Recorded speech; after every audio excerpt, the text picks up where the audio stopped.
kuntoutus jatkuu. Maastaveto pyöreällä selällä on sellainen liike, joka näyttää monen silmään väärältä, mutta oikein tehtynä sillä on ihan selkeä logiikka.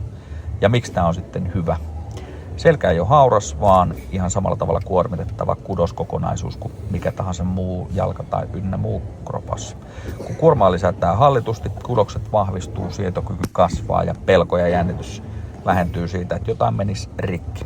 Pyöreällä selällä työskentely on meille jokaiselle ihan normi arkea. Me kumarrellaan paljon ja nostellaan pyöreällä selällä. Jos harjoittelee vaan neutraalilla selällä, mutta arjessa sitten tekee muuta, keho ei ole valmis niihin tilanteisiin. Ja tämä liike altistaa selän hallitusti juuri siihen asentoon, mitä me vältellään. Rauhallinen tempo lisää kontrollia, kun muistetaan aloittaa kevyesti ja lisätä painoa progressiivisesti. Hermosto oppii tätä kautta hallitsemaan sitten liikettä. Ja korokkeelta tehtynä me saadaan tuosta liikkeestä paljon laajempi ja silloin se tukee paljon enemmän sitä liikettä. Kannattaa ottaa testiä ja kokeilla. Morjesta moi!